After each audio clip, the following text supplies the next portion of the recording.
Hey! Welcome to my second video of Funimation voice actors potentially playing a Marvel character. Last time I did this, I mentioned Todd Haberkorn, Jeremy Lee, Newton Pittman, Bryce Papenbrook, and Tabitha Ray. If you haven't seen that, I'll put a link in the description. I can't tell you how excited I am right now. First things first. Christopher Sabat, the voice of Elfman from Fairy Tail. Seeing clips of some of his other work, I'm rather conflicted with 4 different characters he could play in the Marvel Universe. My first thought is the Hulk. I mean, he's certainly no stranger to transforming into a big, powerful beast, even though Elfman's bigger and bulkier than Bruce Banner. In fact, when he fights, even with a partial takeover or a full takeover, there's no stopping him till the battle's over. My second thought is maybe the Thing from the Fantastic Four, because personality-wise, I think Elfman can be as sane as Ben Grimm. I mean, Hulk has shown an intelligent side and soft side at times. I'm just talking about in terms of the characters as they are most of the time. Third, he could be Wilson Fisk, the Kingpin, because of getting a glimpse of Alex Louis Armstrong, as they are both bald. Though Sabat probably would have to sound less energetic and a bit more like a crime boss, while at the same time acting like a civilian. Finally, there's Thor. Sabat brings a stereotype voice to All Might from My Hero Academia. Their powers are different, but if you listen to him sounding high and mighty, but noble and heroic, he comes off as a big celebrity. Let's play a few clips with pictures on top of them. Alright, bring it on! Go nuts and hit me with everything you've got! I'm gonna see you rip those puny little arms of yours to shreds! Now listen up! If you were real men, you'd take this outside! Listen, pal. A real man doesn't tolerate that kind of disrespect, so get ready! To get school, I want you and the rest of your guild bros to go by the name Quattro Puppy. He's a real man! Then he'll take responsibility for the disaster he's caused here! I think I'll go chop about a year's worth of firewood. Yes, sir.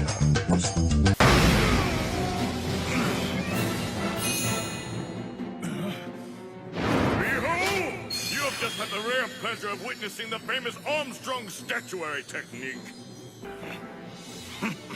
You are a most commendable adversary, sir. And you're just as tough as ever, Major Armstrong. The last time I saw you in action was the Ishbalan Civil War. A former ally, eh? Even more reason to end this. No need for such bloodshed. Surrender. Have no fear, you're safe.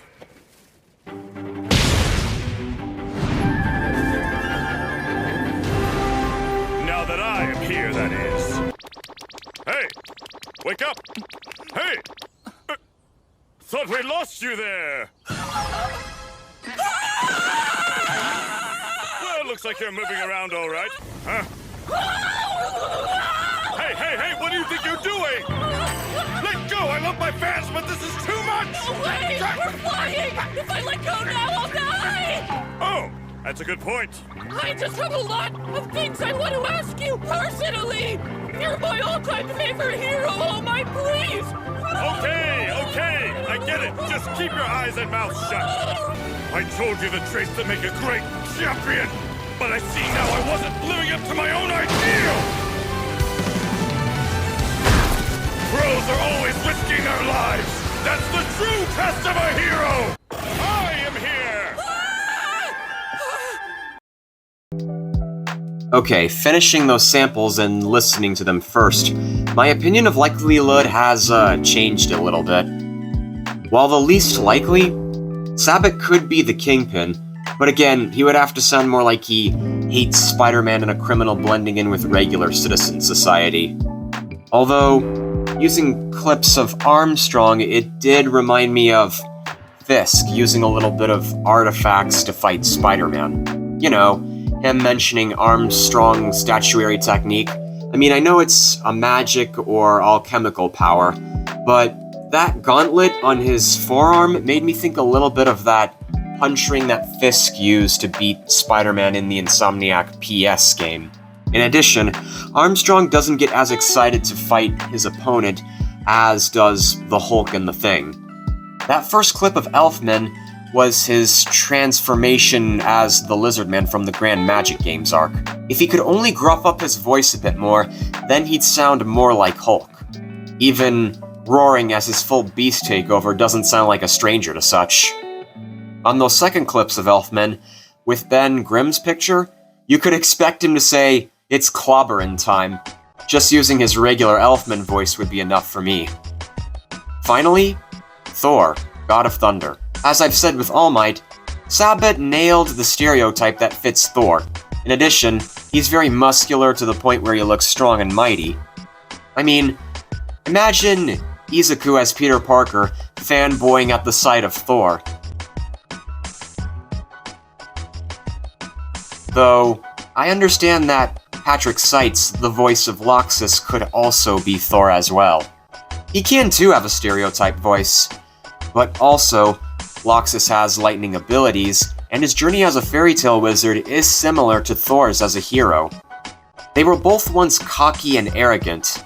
Because of this, the master of fairy tale, Makarov, and king of Asgard, Odin, decided they were not worthy to take place in those spots. So they got kicked out. Then, when they learned to be more noble, they were allowed back in. Excellent work, team, on a very challenging job. Justice will always prevail! It takes immense courage to challenge me. We fight for peace. A Saiyan. I sense evil in you. I won't hold anything back. Seems you might be worth the time. Earth, your home seems quite safe. Come at me! Struggling will not save you.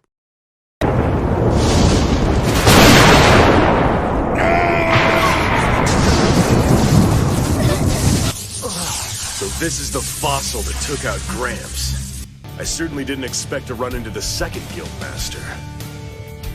I've got an idea since you're already here. How about I dig a grave for you too? To think, that was only one leg. I still have the other one, and both my hands. You wanna try me? In the end, I'd probably cast Seitz as Thor in one adaptation, while Sabat could be Hulk or the Thing, and the latter VA could be Thor in another version.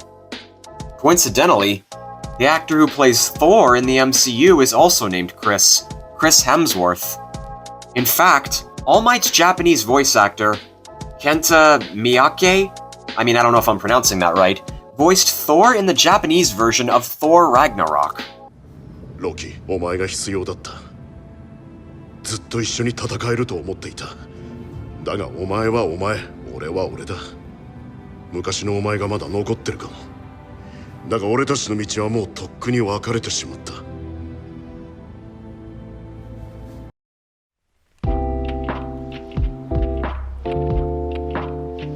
Now, call me crazy, but I can see David Wald as Wolverine.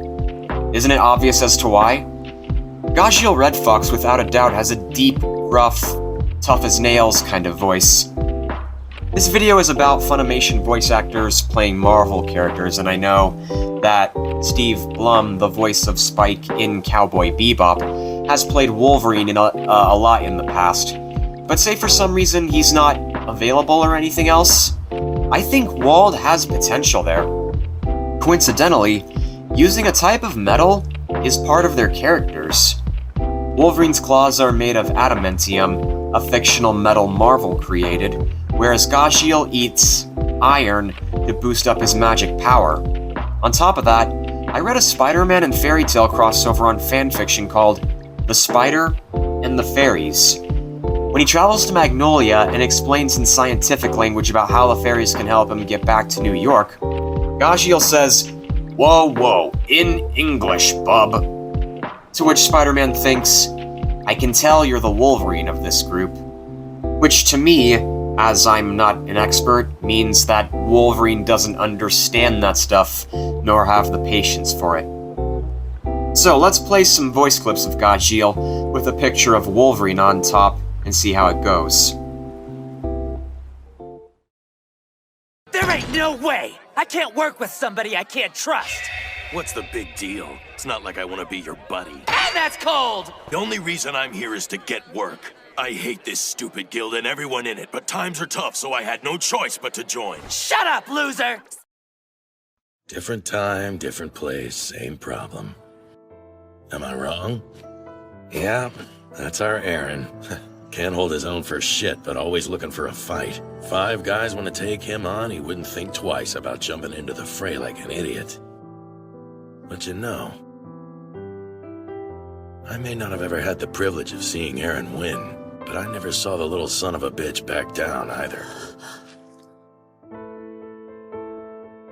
Kid's got fire. To tell the truth, his persistence scares the piss out of me sometimes. He gets knocked on his ass, he gets right back up again. It's in his blood. You think he'd let himself be snatched away without fighting tooth and nail? Not a chance. Whatever strength he's got left, he'll use it. What's 2 guys next to a whole gang? If you can count on anything, it's that Aaron will give him hell. At least till you or me shows up to help. That's how it's always been, right? Yes, sir. Those good old days were something else. Of course, if you ask Aaron, he'd tell you they were an illusion, just us kidding ourselves. But I, for one, was never happier than when folks thought of me as a freeloading waste of space. There's not much I wouldn't do to get us back to how things used to be. Call me sentimental, but I'm willing to fight for it. Like I mentioned with Chris Sabat as Hulk, perhaps if Wald could gruff his voice a bit more, he'd sound more authentic. However, in addition, if he sounded less gruffy, but kept his deep voice like that, he could also work for the Punisher, an anti-hero who uses lethal force to protect civilians. My, that turned into a long story. In short, Thorfinn, what I'm saying is that failing to kill me after over a decade means that you are a complete buffoon. Will you? You're giving me that again right after what I've told you? You're like a dog running back and forth, chasing its own tail. I truly do salute you for your tireless efforts. I mean, as long as I go along with these farcical duels, you readily go and challenge the likes of Thorkel whenever I tell you to. You really have been quite useful, so thanks. Oh, and I guess I should be grateful to Thor's as well. You are far better suited for kingly life, more than either I or even Swain for that matter. I can tell by looking in your eyes. Me? I'm nothing but a goddamn Viking.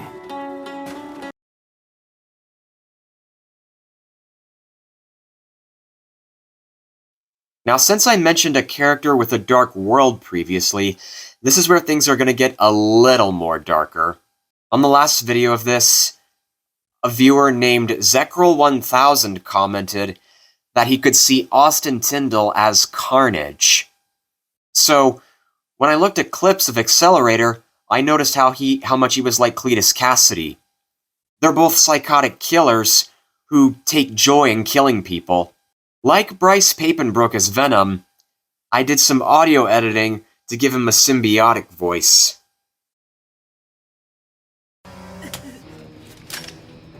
You won't really do it. I won't? Is that what you think? Let's see if you're right.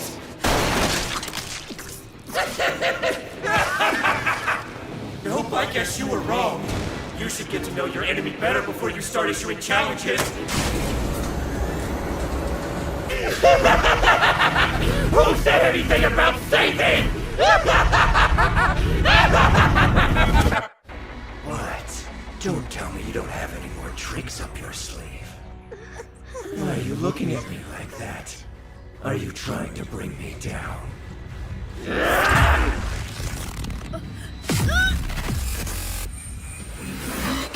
You look tired, Wald! down, I find you a nice bed!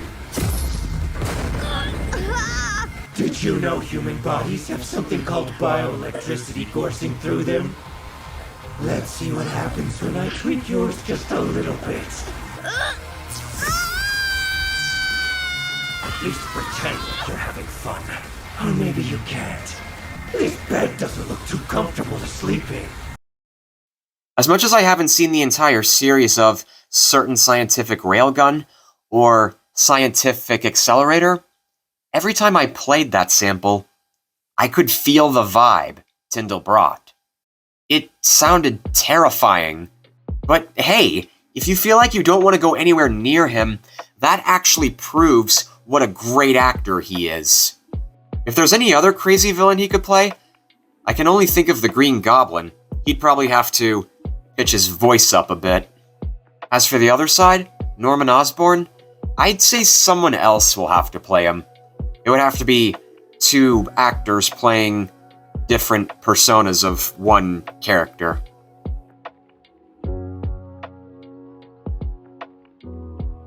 Okay now, to lighten things up a bit, you can see here that I imagine Robert McCollom as Moonknight. At first it was because, as Jalal, when he's chill, reminds me a little bit of him from Spider-Man Web of Shadows, sounding more like an experienced servant of Khonshu. Kingpin has launched a massive operation tonight. What? He made dinner plans? He has assembled a large, well-equipped force to hand out multiple operations simultaneously. But doing a little more research, I found a few more similarities. Jalal and Mark Spector have at least one different personality from their main selves. There's Mystigan from Daedalus and Seagrain with Jalal, and Steve Grant, Jake Lockley, and Mr. Knight with Mark. When you look at the suit Mystigan wore early on in Fairy Tail, and put that next to the one worn by Oscar Isaac, you can see they look similar. Mark became Khonshu's servant, and for a while, Jalal was Zareth's servant. The difference, however, is that Khonshu chose Mark to be his knight and avatar to protect people. With Zareth, Jalal was possessed by him. Over the years, he built the Tower of Heaven and used Seagrain to tell the Magic Council to fire Etherion and give it more magic power to revive Zareth. With the other counterparts of the two, Seagrain is a part of Jalal's thought projection magic, and Mystigan is from a different world called Daedalus. On the other hand, the four identities of Mark somewhat correspond the exact four aspects of Khonshu himself: Pathfinder, Embracer, Defender, and Watcher of the Overnight Travelers. They're also how he copes with his dissociative identity disorder. Now, don't get me wrong, Jalal's different counterparts don't exactly match Spectre's different identities, but if you think about the overall similarities, I think McCollum could have a chance to play this character. I tried to find other anime he was in the hopes to find any character who might have a similar personality to Mark's other identities, but based on their overall tone of voices with pictures, I hope you find my sample believable enough. It was the only way I could ensure my ultimate passage to Demon World. Home to the apparitions whom I've been taking life from since I was a child. When I was younger, I always wondered, why me? Why do these horrible creatures pick only on me? Why do they hate me? Why do they want me to die? But I was a child and I never tried to ask them. I never gave them the chance to speak. Instead, I improved my fighting techniques while I grew to hate them more and wanted them to die even more. If you bring down the Thunder Palace right now, we may be able to convince the citizens that it was part of the festival. Don't be so quick to rule out Urza. You think she's weak. You're either blind or more ignorant than I thought. If you see the world in such simple terms, perhaps you are blind. How unusual for you to come to speak with me like this. What's the occasion, William? From the start, you have acknowledged me for my worth. I'm pleased you were able to obtain this. This magic is very powerful. It could easily be that dungeon's greatest relic. You can really read it, sir? A little of it, yes. The greatest relic in there? Go us! Huh. I've never seen writing like that anywhere. Though since the other animated adaptations and video games probably didn't explore his character more as his own standalone series did, I guess samples of McCollom as Jalal, Mystigan, and Shinobu would be enough. Either way, I hope it sells my idea. Finally, in closing this video with Colleen Clinkenbeard, I can see her as Black Widow. At first it was because she and Urza Scarlet have red hair, but looking into their characters more, they are a little bit different. During their childhood, Natasha was raised as a spy by the organization of Red Room. She used to work to become a KGB assassin until, depending on what story you look at, she at first joined S.H.I.E.L.D. in the comics, or was already offered a place in the Avengers by Hawkeye. Urza was a slave building the Tower of Heaven, and when everyone revolted against the owners to save Jalal and fight for freedom, she found out he turned evil. This traumatic experience is part of what caused her to hate bad habits her guildmates had and be so strict, when she was first introduced in Fairy Tail. Though she did have a secret regarding the Tower of Heaven, and at first, she didn't trust her guildmates enough to tell anyone about her past, just as much as Black Widow can be secretive and have trust issues. In addition, when it comes to fighting, she can be brutal with her enemies. Those are the reasons I have so far. Let's do this! Gray was right. I overdid it on the Magic Mobile. I am Urza Scarlet of Fairy Tale's Team A.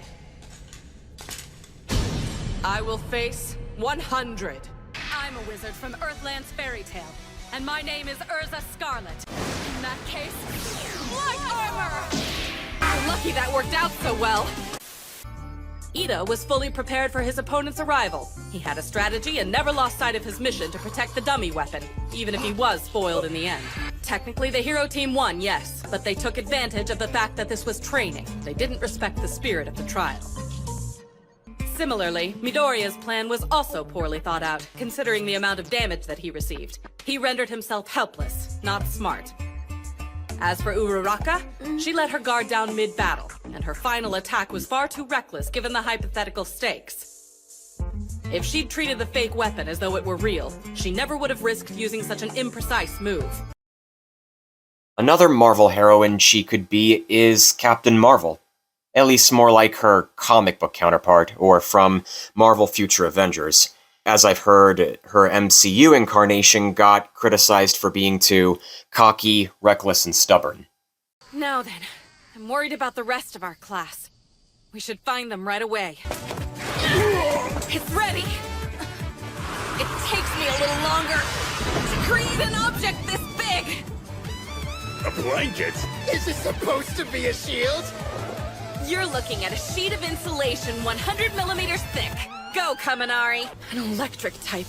He's probably the one Todoroki said was jamming our communications. A fate attack like that requires an extreme amount of precision. He had to calculate the physics and demonstrate control over his quirk. Bakugo is uber talented. I hate it. That's right, and top heroes everywhere will be watching. This is where you get scouted. Nice trick, Todoroki! Where does the school even get the funding for these things? Yagorosu! Piece of cake. We mixed the headbands up. There's no way we'd leave the prize on top. You underestimate us. Yagorosu! Of course, these opinions I have are based on research and overall knowledge I have. Because of this, that's where you guys come in and give your thoughts. Do you agree? Got any more reasons to back me up? Or can you see these VAs as other Marvel characters? Please give at least one reason why in the comments. I'll do more research and I may cover it in a future video. So, I hope you enjoyed this video. See you later in another. Next time on this channel, my review for The Legend of Zelda: Ocarina of Time manga. where we talk about the overall story and the changes it has from the video game.